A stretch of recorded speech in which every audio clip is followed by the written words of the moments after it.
What is up, my fellow Ojamans? Crypt J1958 coming back with another deck profile. This one I'm really excited for. It's been my favorite deck for a long time, and I've just kind of kept at it, trying to make it better. And I think I found a way to make it pretty competitive. We're gonna jump into it. So, if you followed me for a little bit, I've done several profiles on this archetype. It's the deck that got me back into the game. I just love this deck. So it's going to be Skull Servants. Quick little thing is I got a new tripod, so I'm trying different angles and stuff. Let me know what you guys think. I know the other tripod I was using, the angle was a little weird, but this one I can move a little bit more. So let me know what you guys think, and yeah. So King of the Skull Servant, our boss monster, gains 1,000 attack for every Skull Servant in the graveyard or King of the Skull Servant. And the wording on this card is important. So it says the original attack of this card becomes that. So any effect that would half the attack of a monster or anything, it actually does half that. So you do have to be careful with that, but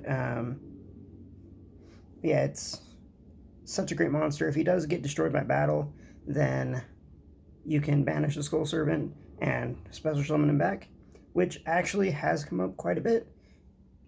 In a few games, I would go into battle phase, declare the attack, and I would get impermed. He would crash into the monster, die, I banish, bring back, and then swing for game. So that does come into play. Got my nice supers here. Love this card so much.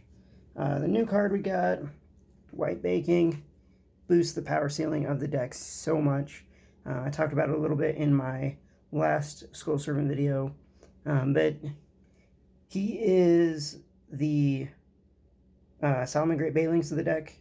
So if a level 3 or lower zombie monster would be destroyed, you just send him from your hand to the grave instead. And that does not start a chain.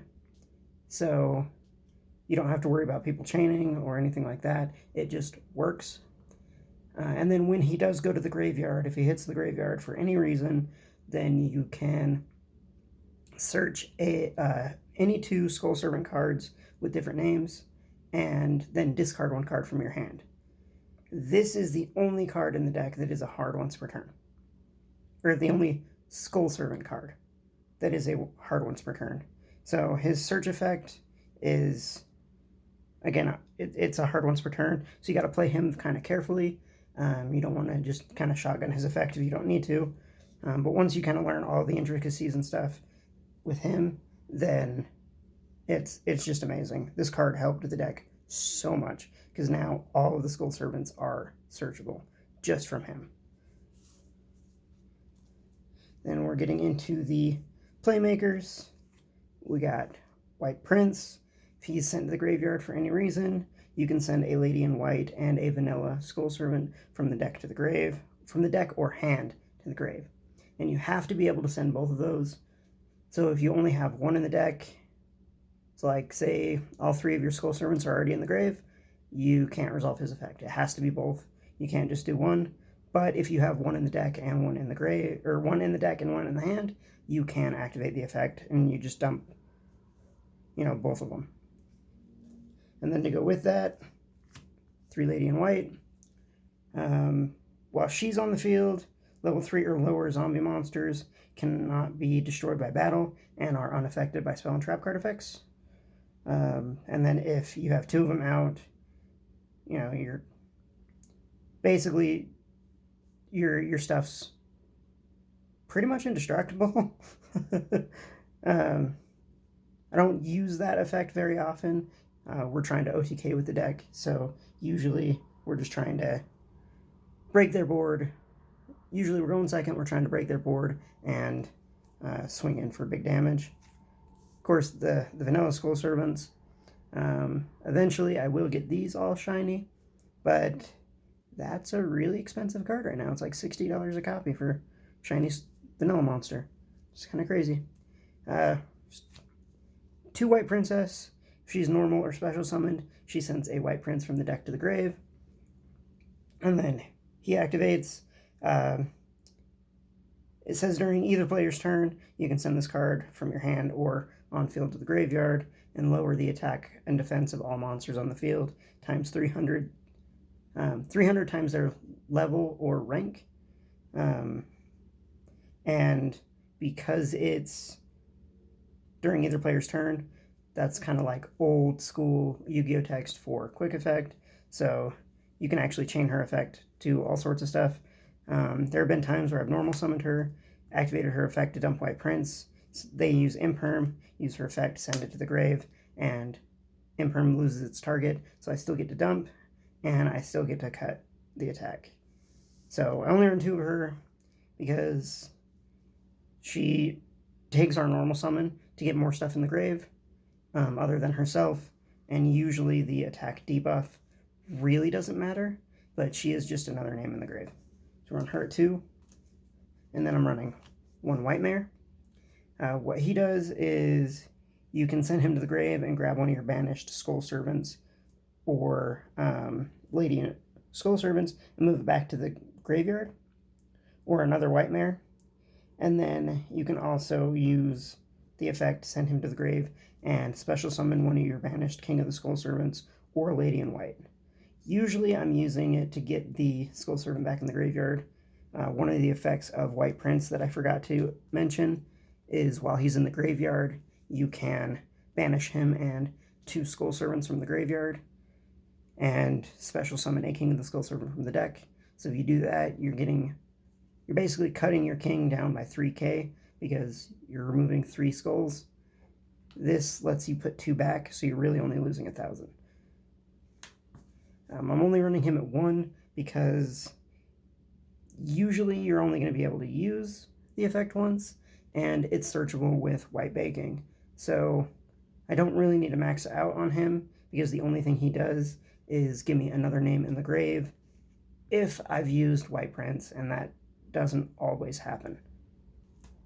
That wraps it up for the Skull Servant cards. All of them do count as Skull Servant in the graveyard, so all of them will give your King of the Skull Servant attack boost. We got our generic zombie support, 3 Mizukis. Pretty simple, get him in the grave, banish him, get to summon a zombie for free from the grave.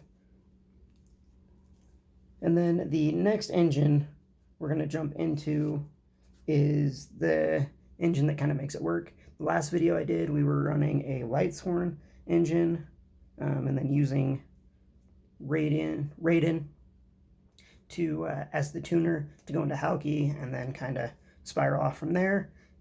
But we're going to go a little bit different route. We're going to go dangers. We got 3 Bigfoot. All of the dangers have the same effect. Reveal them in hand, shuffle up your hand, your opponent picks one randomly to discard. If the danger you revealed is not the one that got discarded, then it specials itself and you draw 1 card. If it is discarded, then they do different things. Bigfoot will pop 1 face-up card. Then we got 3 Thunderbird, pops 1 set card. So the special summoning effect of the dangers is not once per turn at all. You can keep revealing and keep specialing as many as you can. The secondary effect, if they do get discarded, is once per turn. So once you discard your 1 Bigfoot, you get to pop 1 face-up card, and then the next time it gets discarded, it doesn't activate because it was once per turn. So those are our level 8s. Got our level 4s. We're going to go to Mothman. So what he does is he's basically Dark World Dealings. Both players draw 1 card and then discard 1 card. And then we got Chupacabra. He is the monster born for the danger archetype. If he gets discarded, he specials a danger from the graveyard. Those are our level 4s. And then to our limited, we got Nessie. Nessie gets discarded. You add a danger from deck to hand. Jackalope. He gets discarded. You special summon a danger from the deck. And then the Snake. And this will special summon itself whether it gets discarded or not. Gets discarded, specials itself. Doesn't get discarded, specials itself, and you draw. So the goal is to get 3 dangers on the field to go into Curious and then just kind of mill. And then we're hoping to have our Lightsworns, usually our White Prince and White Baking, to get discarded during the whole danger trigger to kind of help with digging into the deck. We got the actual Dark World Dealings. Only running to 2 for right now. This is kind of the card that I would switch out if we got like another danger that worked really well. Wolfman is kind of sacky because it just lowers the attack of the monsters on the field by 1,000. And kind of the same idea with White Princess. The attack reduction isn't needed most of the time, so it's kind of sacky. So it would really just be to get another danger on the field and draw. And then Ogopogo is just a foolish burial, so you have to send a danger to the graveyard. And since we're not running any of the danger spells or traps, the only danger that would really interact with that would be Chupacabra. So, not the best, but Dark World Dealings, draw a card, discard a card. We talked about it earlier. If I was to switch this out, it would be for Forbidden Droplets, if I wanted to spend that much money. Just because we are going second, so we want to be able to kind of reduce the amount of things our opponent can do to stop us. So I would use Droplets. The only thing I don't like with Droplets is it says send cards, so none of the dangers will trigger off of being discarded from Droplets because it's not a discard effect, it's a send effect. But they work just fine off of Dark World Dealings. And it just helps us dig a little bit. My absolute favorite card in the deck, Card Destruction. I want this at 3 so bad. Like, this comes back to 3, Dark World Dealings comes out of the deck, for sure. Because if you have a handful of dangers, and your opponent has a board with no way to stop this, you're plussing so hard off this card. And then if you can Card Destruction into another Card Destruction, you're just going to be cycling through your deck, and you're going to get a really big King of the Skull Servant really quickly. I love that card so much in this deck. 1 for 1. Pretty simple. Discard a monster. Well, send a monster. Again, send versus discard. So you send a monster from your hand to the graveyard, and then you can special summon a level 1 from your hand or deck. Usually we're summoning, whatever piece we're missing. So if we need more names in the grave, we're probably going to be summoning White Prince. If we need to search our king, then we're probably going for White Baking. Or if we're just trying to push for game, then we're going to actually get our king. But usually 1 for 1 can turn into like a +4 with card advantage. It's kind of crazy in this deck. And then our Monster Born, pretty self-explanatory, just gets our stuff back. And then a Foolish Burial, just to kind of set up our graveyard a little bit earlier. Dump that White Prince, get stuff moving.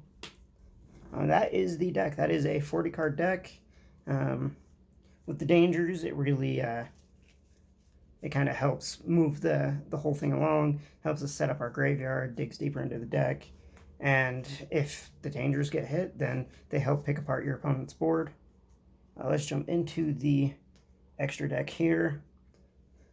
Of course, we're going to be running Link Karibo. Just helps us, stall for game. This deck doesn't stall well, but in games where I've had to stall, I've been able to get Link Karibo out like 4 or 5 turns in a row and just kind of stall that way. Just because you get a level 1, and then when your opponent goes into battle phase, you tribute the level 1 for Link Karibo, and then they go to attack, tribute Link Karibo, and they can't do any damage. And then usually our level 1s get us, advantage, so you're just setting up for the next turn. And then Relinquished Anima, really, really good. If your opponent isn't paying attention to the zones.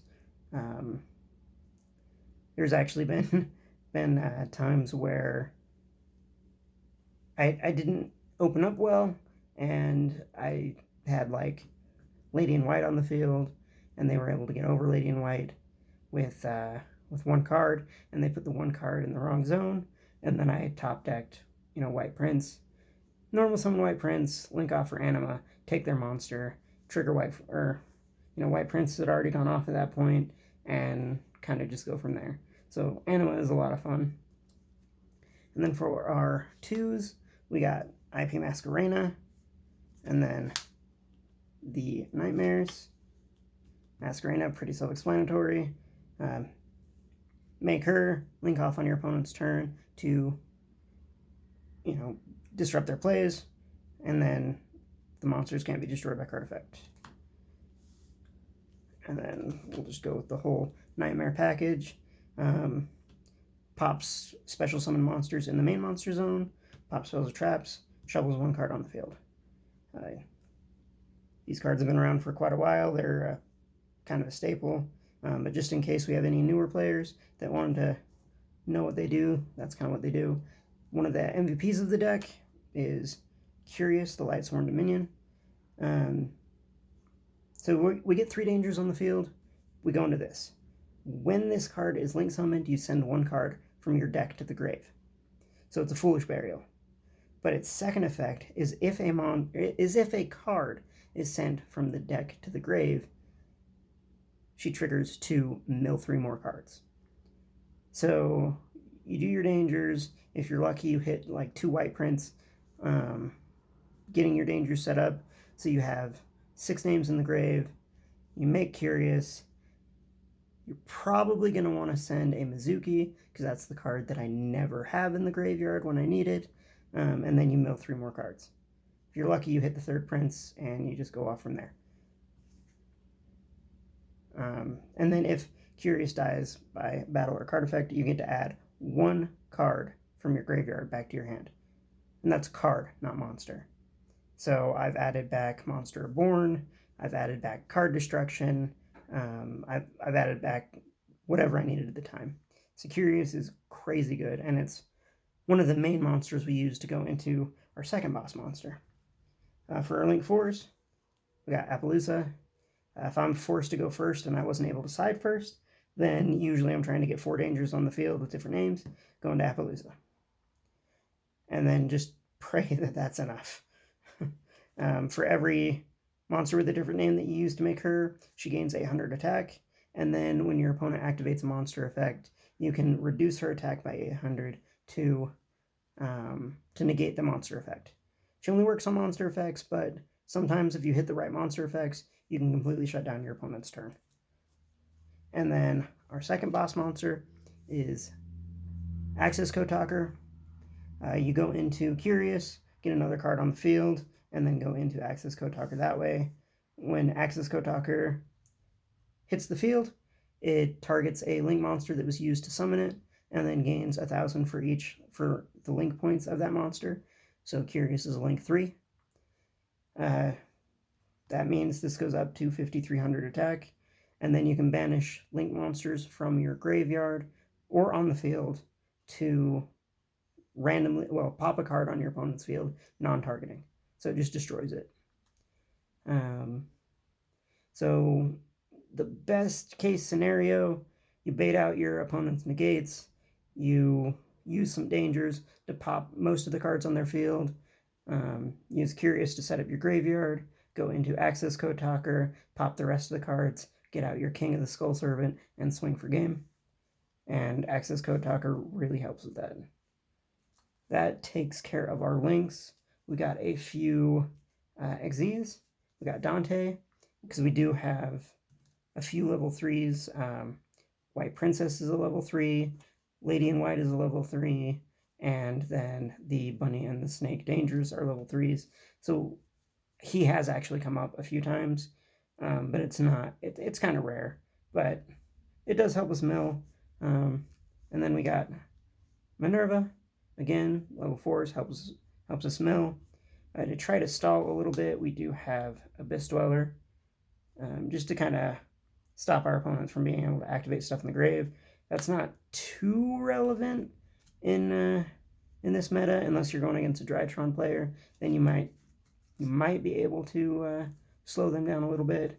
But we're going to move into our rank 8s, and this is where that helps. We got the Sky Prison. This one makes it so your opponent can't special summon from the graveyard. Well, neither player can special summon from the graveyard. So if you're forced to go first, you load up your graveyard as much as you can, because it gains 100 attack and defense for every monster in the graveyards, so both. And then detach, and it makes it so neither player can special summon from the graveyard, and it can't be destroyed by battle and card effects. It starts out at 2,700 defense, so you just bring this out in defense. If you have, 3 monsters in the grave, it's a 3k booty. It's going to be hard to get over. So that can stop, or at least slow down some of the meta decks. We got one Lancelot. This is kind of the Gaga cowboy of the deck, because it can attack directly if it has material, and then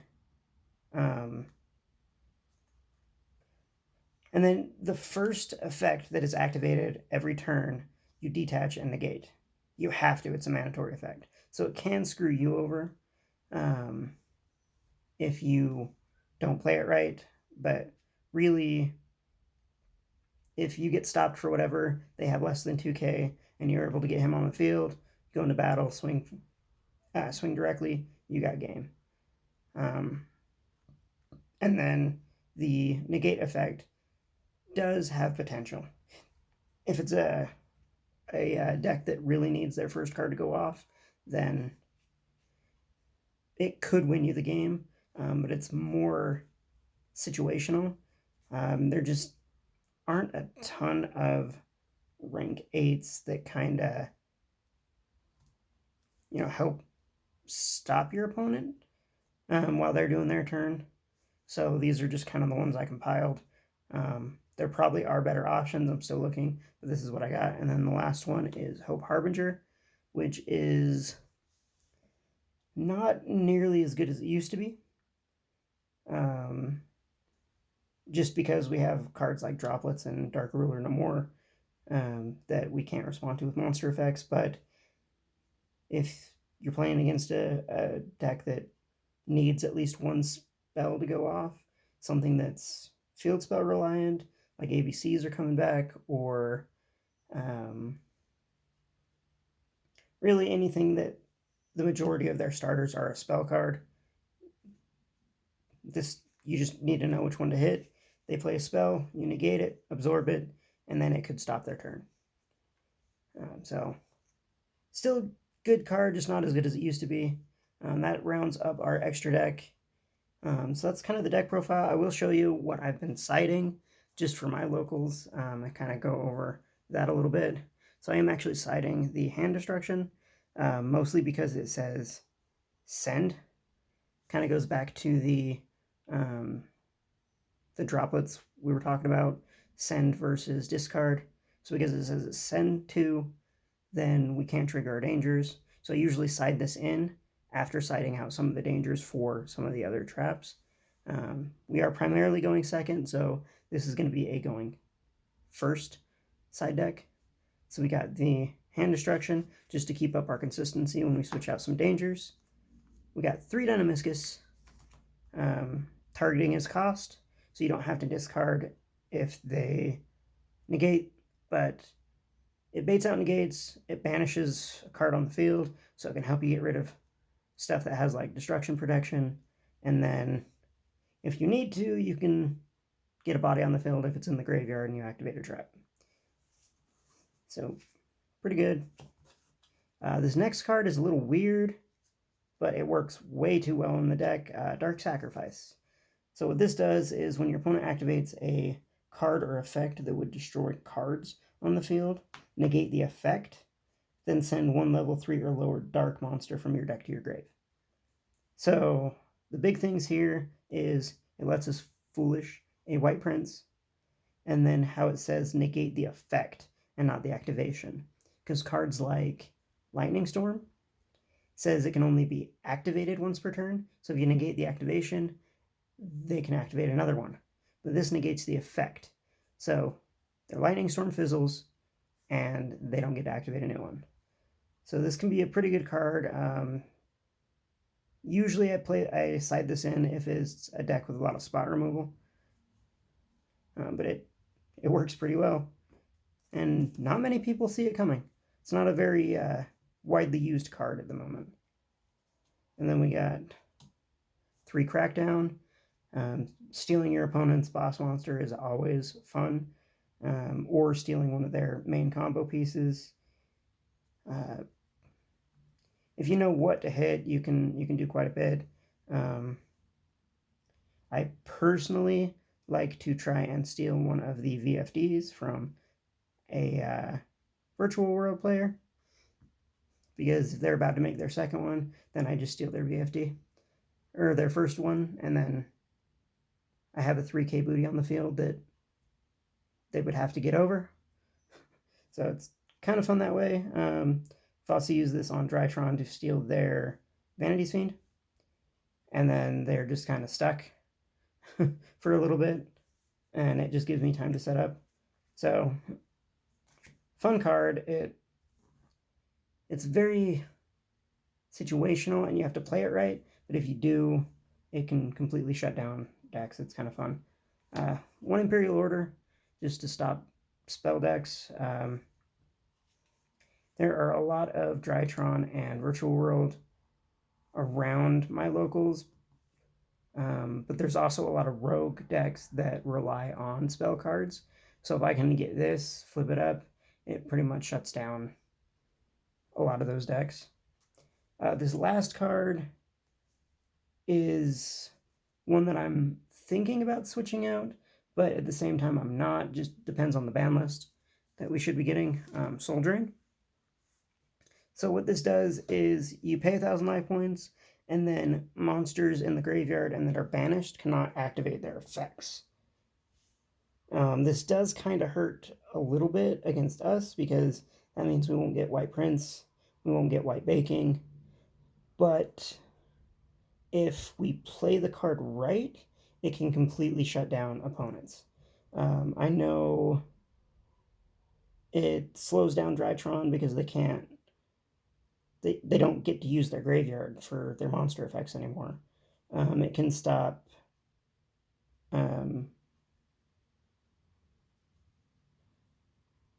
let's see. It can stop Virtual World a little bit here and there.